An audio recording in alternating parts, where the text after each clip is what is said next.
Olá, eu me chamo Zaire Lavor e sou a autora principal desse trabalho. Eu vou me audiodescrever. Sou uma mulher parda, magra, de cabelos longos, castanhos ondulados que agora estão presos. Tenho sobrancelhas finas, olhos castanhos, nariz pequeno, tenho lábios finos e uso óculos com armação de cor clara. Estou com brincos de pérola artificiais e uso uma camiseta de gola alta na cor bege. Ao fundo, uma parede de armários. O título do nosso trabalho é Estímulos para o desenvolvimento da coordenação fina em crianças cegas e aprendizagem da escrita braille. O eixo temático são práticas inclusivas na educação básica. Além da minha autoria, também fez parte da elaboração desse trabalho a professora doutora Márcia dos Santos Ferreira, que é professora na Universidade Federal de Mato Grosso. Para contextualizar esse trabalho, ele foi realizado no Instituto dos Cegos do Estado de Mato Grosso, ICEMAT, que é o local onde eu trabalho atualmente como professora estimuladora e que também é tomado como universo de pesquisa no projeto que eu desenvolvo no programa de mestrado profissional em Educação Inclusiva na Rede Nacional pela Universidade Federal de Mato Grosso, PROFEI. A linha de pesquisa é a Educação Especial na perspectiva da educação inclusiva e o objetivo geral é compreender as relações entre a estimulação essencial e a alfabetização de crianças cegas. O Instituto dos Cegos, o ICEMAT, é localizado em Cuiabá e é uma instituição filantrópica que esse ano completou 46 anos. E ele oferece atendimento educacional desde estimulação precoce, passando pela educação infantil, ensino fundamental, até a reabilitação de pessoas que perdem a visão na idade adulta.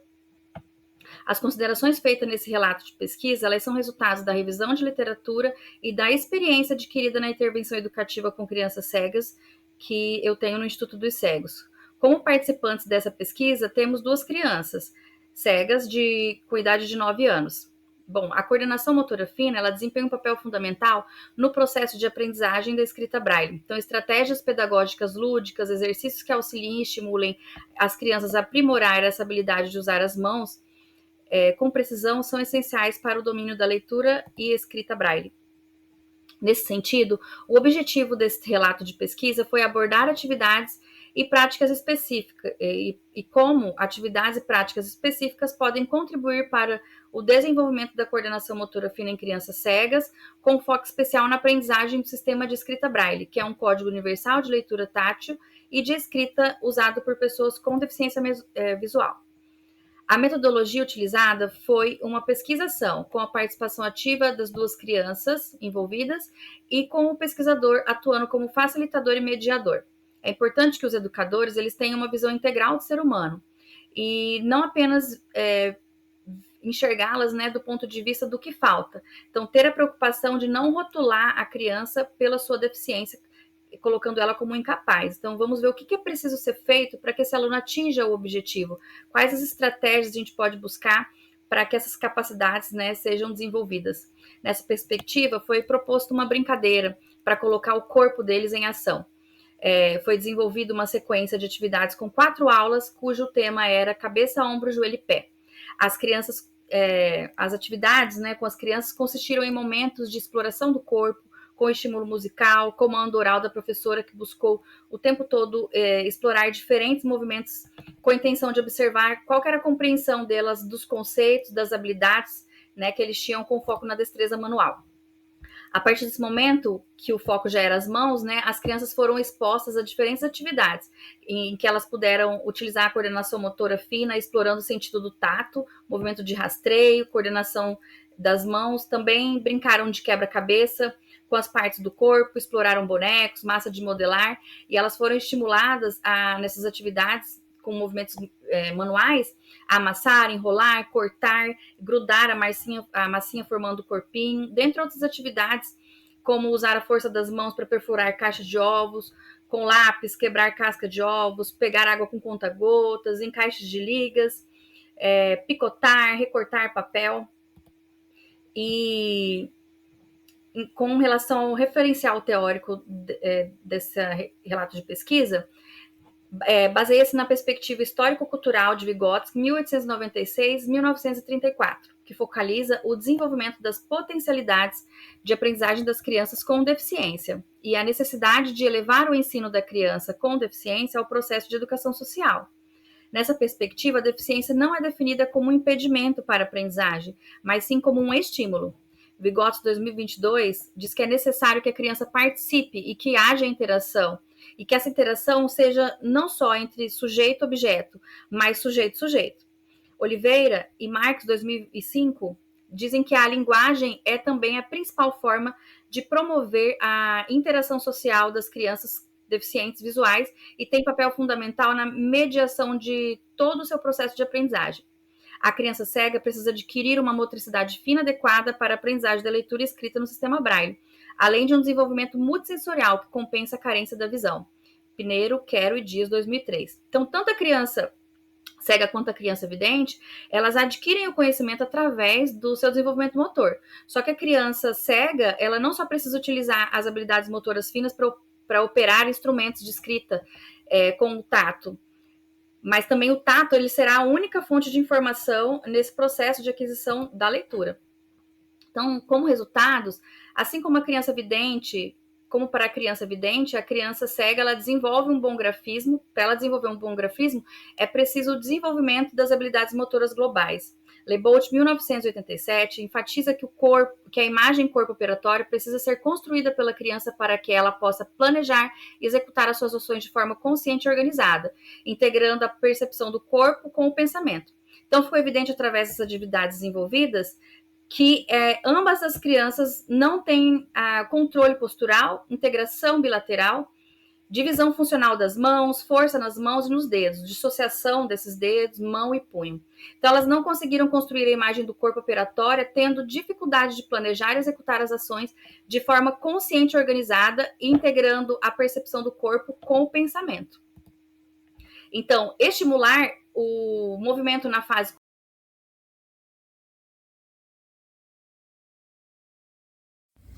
Olá, meu nome é Sofia Kemi Kimura, eu sou graduanda em Psicologia pela Unesp de Bauru e eu vim aqui apresentar brevemente a minha pesquisa que eu estou desenvolvendo sob orientação da professora doutora Vera Lúcia Capellini. A temática da minha pesquisa é em educação inclusiva, formação, tecnologia e acessibilidade. Esse trabalho foi submetido à jornada como um relato de pesquisa dentro do eixo temático de práticas inclusivas em educação básica. Antes de eu iniciar o meu relato da minha pesquisa, eu vou fazer uma audiodescrição. Eu sou uma mulher jovem, amarela, de cabelos pretos, lisos e compridos. Agora eu estou usando ele solto e eu também uso franja. No momento eu estou vestindo uma blusa branca de gola alta e um casaco azul marinho com detalhes vermelhos nos pulsos. No meu fundo está meu quarto, ele tem paredes metade brancas, metade verdes e ali atrás está o meu guarda-roupa de cor bege. Enfim, indo para o relato de pesquisa, a minha pesquisa vai partir do reconhecimento de que, apesar de avanços legais representados, por exemplo, pela Lei Brasileira de Inclusão, ainda persistem barreiras significantes que vão dificultar o acesso e a permanência de alunos com deficiência na escola. Entre essas barreiras vão se apresentar a barreira comunicacional, que pode afetar diretamente no processo de aprendizagem e de participação desses alunos na escola. Diante disso, o objetivo da minha pesquisa é justamente investigar estratégias de promoção da inclusão dentro do ambiente escolar e, mais especificamente, analisar efeitos do uso de materiais pedagógicos acessíveis dentro da sala de aula, em colaboração com os professores da escola da educação básica, e também contribui para a coleta e análise de dados voltados a outras pesquisas que também estão dentro do tema de práticas pedagógicas inclusivas.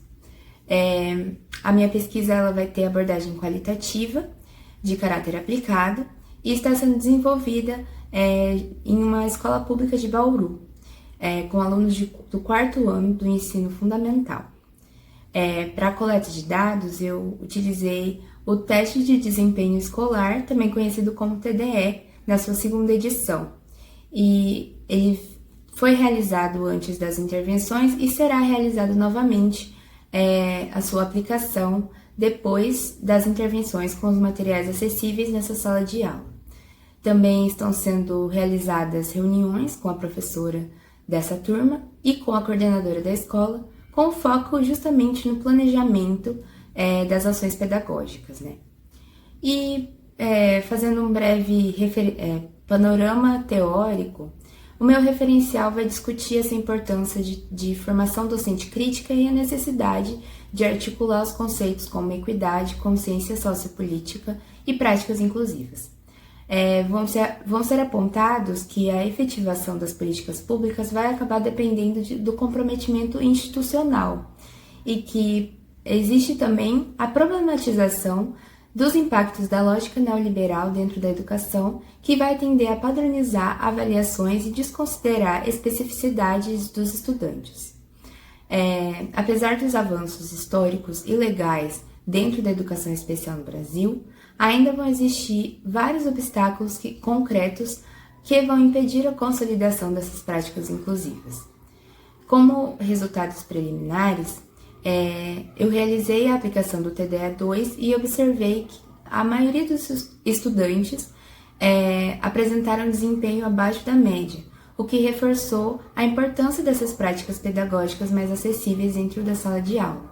As reuniões com a professora também permitiram compreender melhor quais eram as necessidades dessa turma e para planejar mesmo estratégias mais efetivas. Em seguida, a gente realizou uma intervenção com esses materiais pedagógicos acessíveis que demonstraram efeitos positivos no engajamento dos alunos e na compreensão dos conteúdos trabalhados.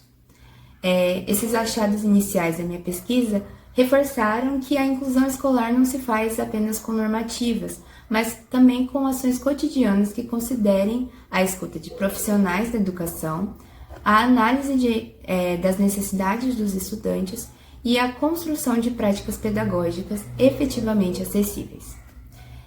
Agradeço muito pela atenção.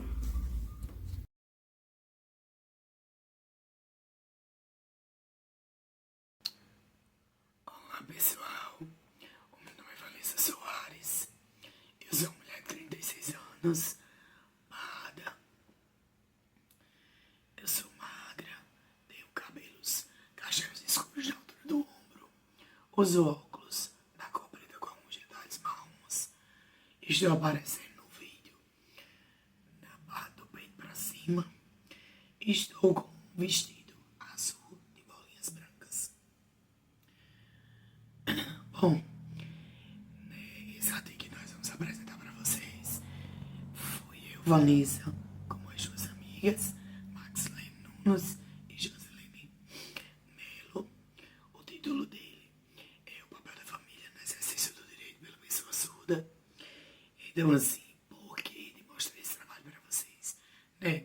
Como foi que ele surgiu?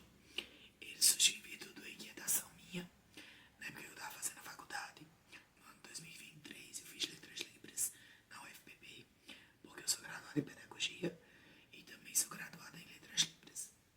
Sou especialista em Libras. E aí na época da faculdade ficou aquela inquietação, porque fisicamente o sujeito surdo, ele não, você não percebe nenhuma característica dele. Então assim, como fazer com que esse sujeito surdo, ele se comporte perante a sociedade, ele fique independente, né? Então surgiu essa inquietação, que o objetivo é o quê? O objetivo do trabalho é promover os debates sobre a atuação da família como instrumento, né? Que instrumento é esse? De fomentar a luta e defesa de direitos destinados às pessoas surdas. Por quê? Porque a família ela desempenha um papel central na formação do indivíduo, configurando-se como o primeiro grupo social, né, de relacionamento que aquela criança, que aquele ser tem um contato, onde existem os primeiros laços sociais com a família. Quero pedir desculpa a vocês porque eu tô rouca, tá bom? Então, na nossa metodologia, nós utilizamos uma pesquisa qualitativa com método de coleta de dados. Segundo o Prodanovan e Freitas 2013, esse tipo de pesquisa ele visa analisar as informações sobre os indivíduos, grupos ou comunidades para compreender os aspectos variados da sujeito e o mundo real, onde a subjetividade e a realidade, ela objetivos e se entrelaçam, não podem ser reduzidos aos dados numéricos. Então, inicialmente nós mapeamos o público-alvo para a gente identificar quem poderia participar, né? Nós fizemos o convite através do WhatsApp, conversamos com a família, explicamos como aconteceria a pesquisa, né? Como era que iria ser feita, também sobre a ética, que a gente não ia divulgar em nenhum momento o nome da pessoa, né? Não poderia fazer isso. E nós fizemos 2 formulários, um para a família e um para o sujeito surdo, para aquelas pessoas que nós iríamos fazer as perguntas. E então, nossa fundamentação teórica foi baseada dentro, né, de Guarinello, que ele enfatiza a importância de os pais estarem conscientes do seu papel enquanto base, e também o ambiente ideal para o atendimento das necessidades de crianças surdas, destacando a família como a primeira instituição educativa responsável pelo desenvolvimento das capacidades de uma criança. Então, assim, embasado nisso, a gente compreende que a família é a base, que a família é o suporte, por ser aquele primeiro contato, até mesmo antes de chegar na escola, né? E aí, muitas vezes, as barreiras comunicacionais enfrentadas pela pessoa surda são no ambiente familiar.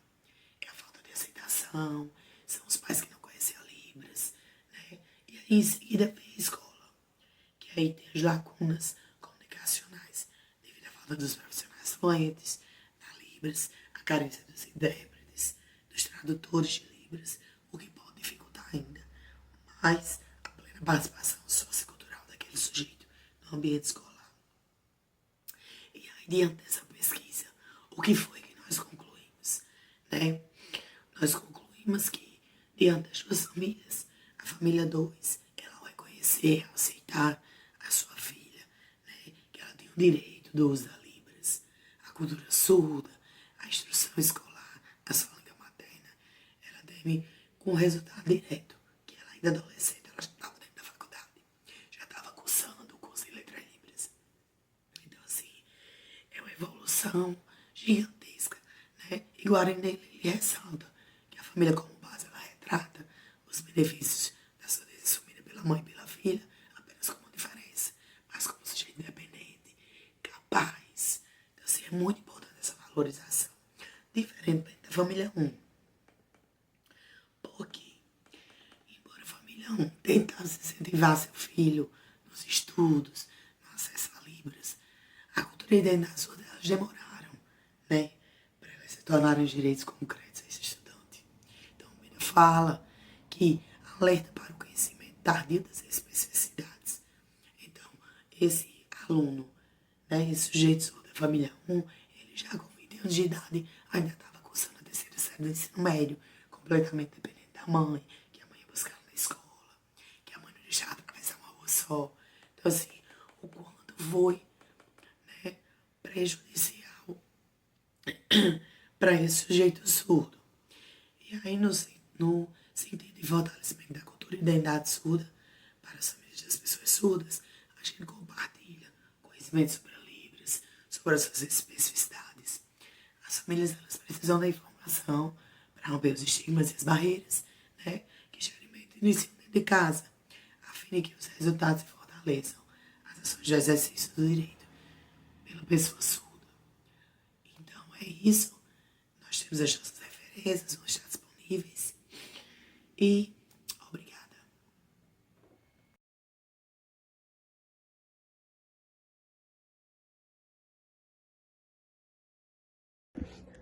Olá, meu nome é Maria Carolina de Souza, eu sou pedagoga formada pela PUC-PR e mestranda no programa de pós-graduação em Direitos Humanos e Políticas Públicas, também pela PUC-PR.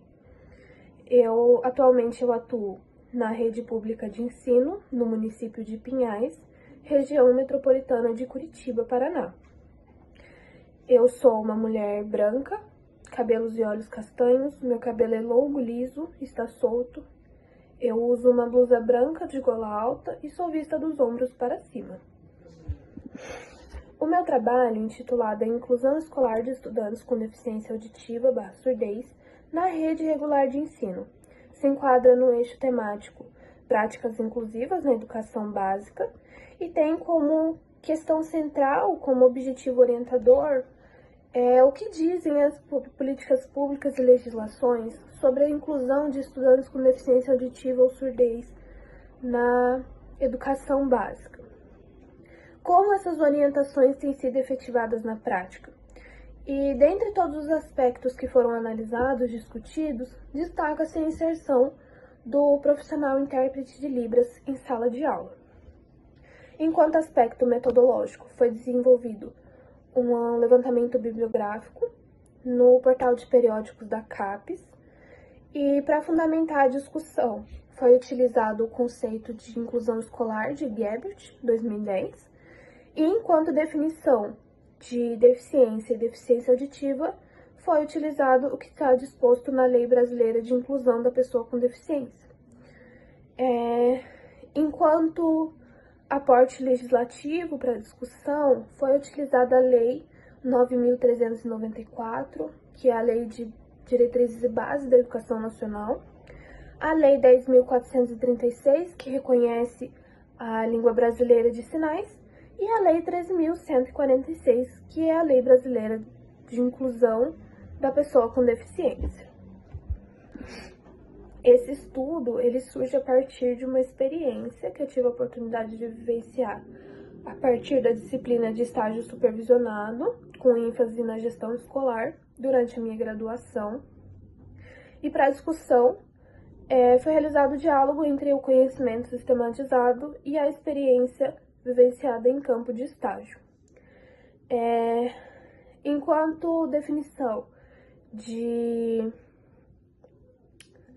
pessoa com deficiência, a Lei Brasileira de Inclusão da Pessoa com Deficiência determina que pessoa com deficiência é aquela que possui impedimento de longo prazo, que em interação com barreiras pode obstruir a sua participação plena na sociedade.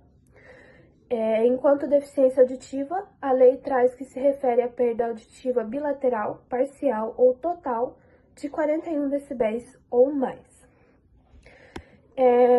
A lei 10.436, no que se refere a Libras, ela reconhece como meio legal de comunicação e expressão. De acordo com o artigo 1º, ela destaca que é uma forma de comunicação visual motora, com estrutura gramatical própria e utilizada por comunidades surdas. No entanto, a legislação reforça que a Libras não substitui a língua portuguesa escrita, tornando-se necessária a alfabetização para garantir a escrita e comunicação formal. No que se refere ao profissional de intérprete de Libras, a partir do estágio supervisionado que foi realizado, a gestão da escola informou que naquela escola haviam 4 estudantes com deficiência auditiva ou surdez e, portanto, haviam 4 profissionais de intérprete de Libras. Eu pude ter contato com uma das salas, que era de 4º ano do ensino médio, integrado com o magistério, e ali eu pude fazer a observação em campo sobre como é a atuação desse profissional. Eu não tive contato direto com o profissional e nem com o aluno, somente observação, mas o que foi relatado pela gestão escolar é que é realizado um trabalho colaborativo entre o profissional intérprete e os professores regentes. Então, esse profissional ele teria acesso aos planejamentos dos professores com antecedência para que ele possa também se planejar como ele vai fazer a mediação com esse aluno. Ele também tinha a oportunidade de fazer sugestões prévias de adaptação a esse planejamento. Então, era feito um trabalho bem colaborativo entre o profissional, intérprete de Libras, e os professores. De acordo com o levantamento bibliográfico, alguns autores apontaram que a simples inserção desse profissional em sala não garante a efetividade da inclusão, que em muitos casos os professores delegam integralmente ao intérprete de Libras a responsabilidade pela mediação com o aluno surdo, mas também foi constatado que a inserção desses profissionais facilita a aprendizagem e a interação do estudante com os colegas e os professores. Então, está diretamente relacionado à inclusão. Enquanto Considerações finais. Percebe-se a necessidade de mais políticas públicas, ações afirmativas, no sentido de garantir a efetividade da educação desse público, que vai além da simples inserção de um profissional intérprete de Libras. A legislação garante a adaptação curricular, garante estratégias específicas para esses estudantes que muitas vezes não são colocadas em prática. Eu agradeço a atenção de todos.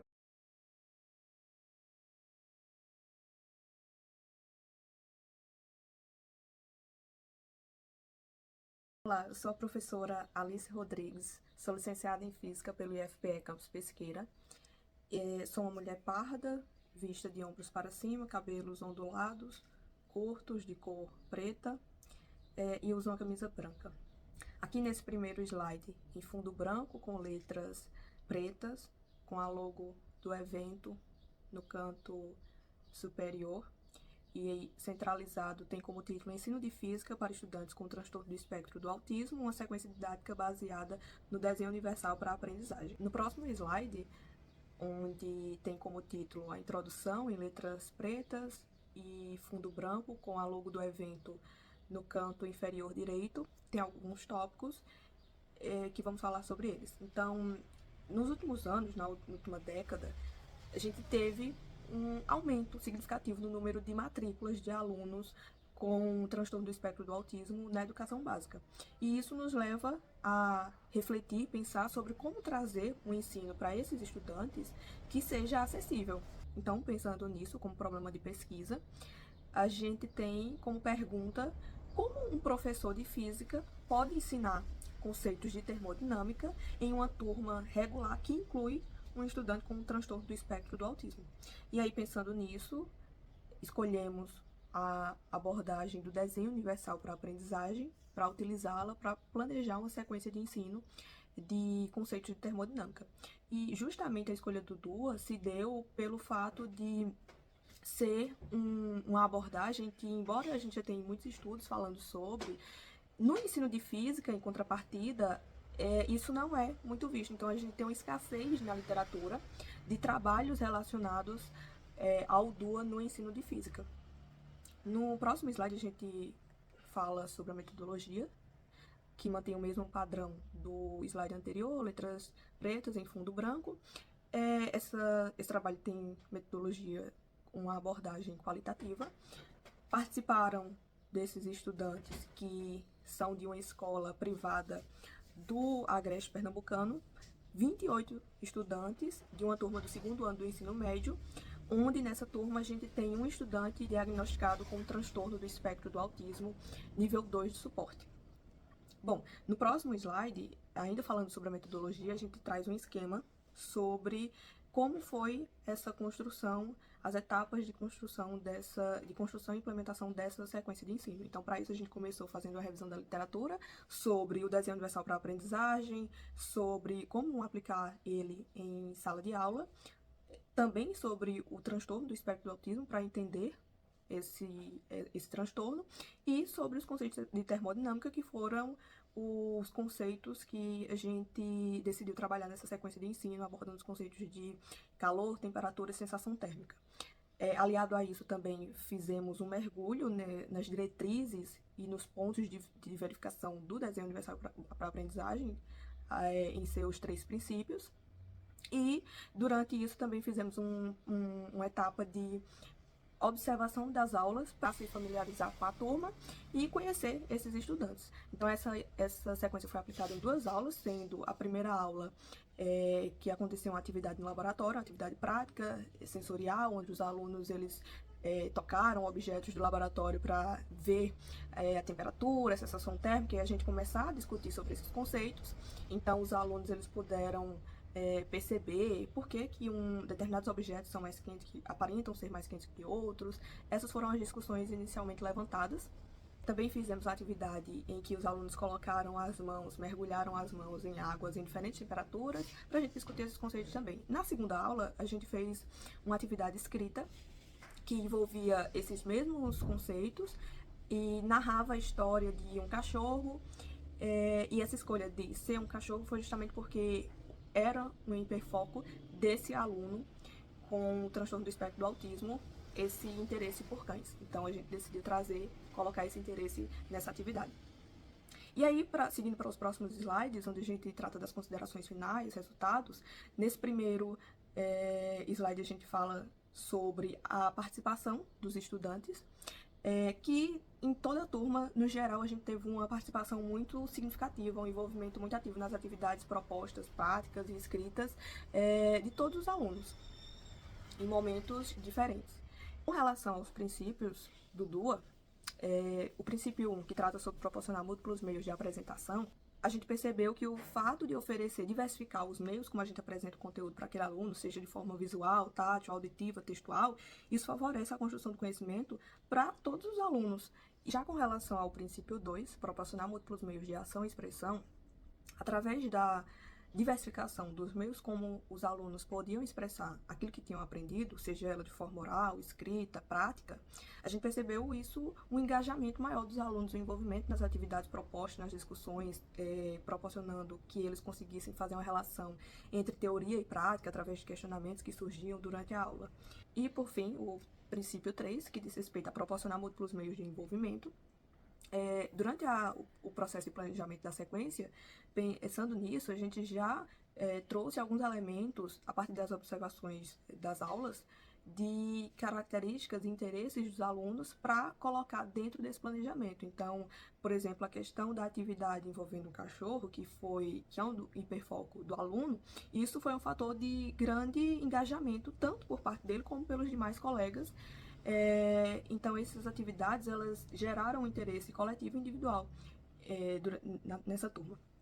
Então, a gente vê que o DUA, ele potencializa o engajamento de estudantes com o TEA, porque a gente não vai precisar de adaptações individuais para aquele aluno, ele faz uma atividade a mesma que todos os outros alunos da turma estão fazendo, e ele vai estar engajado, e ao mesmo tempo em que a gente pensa numa atividade pensando naquele aluno, essa atividade não está beneficiando somente aquele aluno, mas toda a diversidade que a gente tem dentro da turma. Então, próximo slide, trago aqui as referências desse trabalho, e deixo meu agradecimento pela participação nesse evento.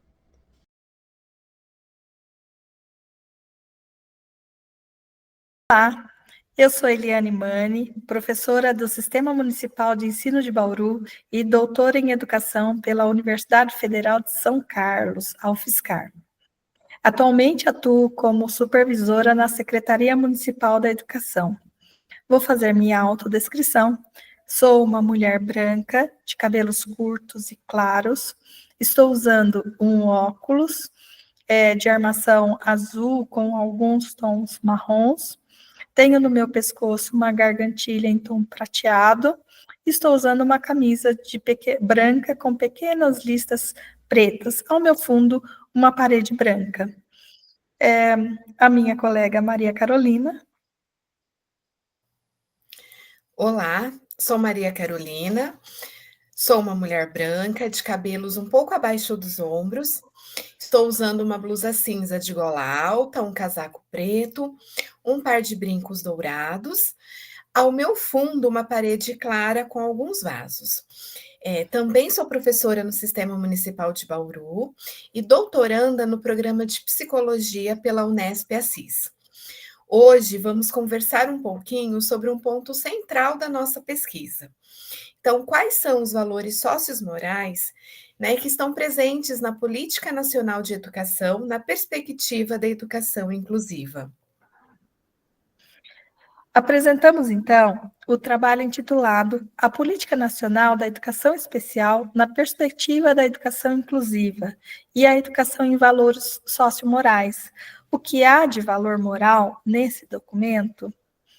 Nessa nossa proposta parte da compreensão de que uma educação inclusiva, de fato, precisa incorporar, ainda que implicitamente, valores como justiça, equidade, respeito, cooperação, pilares também da educação em valores morais, ou, como chamamos, EVM. Esse documento, a Política Nacional da Educação Especial, na perspectiva da educação inclusiva, Ele é do ano de 2008, mas no cenário educacional brasileiro, ele tem um peso de valor muito grande. Então, daí a justificativa para escolhermos esse documento. E aí, para essa investigação, então, realizamos uma análise mesmo documental, né, da Política Nacional da Educação Especial na Perspectiva da Educação Inclusiva de 2008, utilizando como descritores, né, os principais fundamentos da educação em valores. Então, apesar desse documento, né, ele não explicitar esses conceitos, observamos que há algumas menções pontuais, como a palavra justiça, que aparece 2 vezes, porém ligadas a ações intersetoriais e aos direitos humanos. A equidade também é citada, reforçando esse compromisso com a diversidade e a superação da inclusão escolar, o que trata-se de um processo. Já os termos cooperação, ética e descentração, eles não são mencionados no documento, o que revela uma importante lacuna nessa discussão, nessa proposição, nesse olhar dentro do contexto da educação especial. Por outro lado, a convivência, ela aparece associada ao desenvolvimento infantil e às interações sociais positivas. Então, né, esses pequenos achados, né, eles nos ajudam a refletir sobre o potencial formativo que essa política tem, mas também sobre a necessidade de se aprofundar a incorporação dos valores sociomorais nos documentos oficiais. Acreditamos, portanto, que fortalecer essa dimensão, ela é essencial para a construção de uma escola mais inclusiva, humana, comprometida com o desenvolvimento integral de todos os alunos, como uma cultura inclusiva que precisa ser estabelecida em todos os contextos educacionais, uma vez que, se a educação é para todos, essa é uma premissa de toda a escola, ser inclusiva. E então, né, deixamos aqui esse convite perante a nossa pesquisa, a repensar, né, a educação especial à luz, né, dos valores que norteiam a educação sociomoral, como a ética, a justiça, o respeito mútuo, para que assim possamos, né, formar não apenas, né, alunos mais capazes, mas também cidadãos mais conscientes. E nessa perspectiva de todos os alunos, todos os estudantes. Muito obrigada por nos ouvir. Essa é uma pesquisa que temos um trabalho intenso ainda de produção acadêmica para que a gente possa ampliar olhares para essa temática e esperamos que possamos ter outras oportunidades que vocês possam estar conosco. Até a próxima. Obrigada e até a próxima.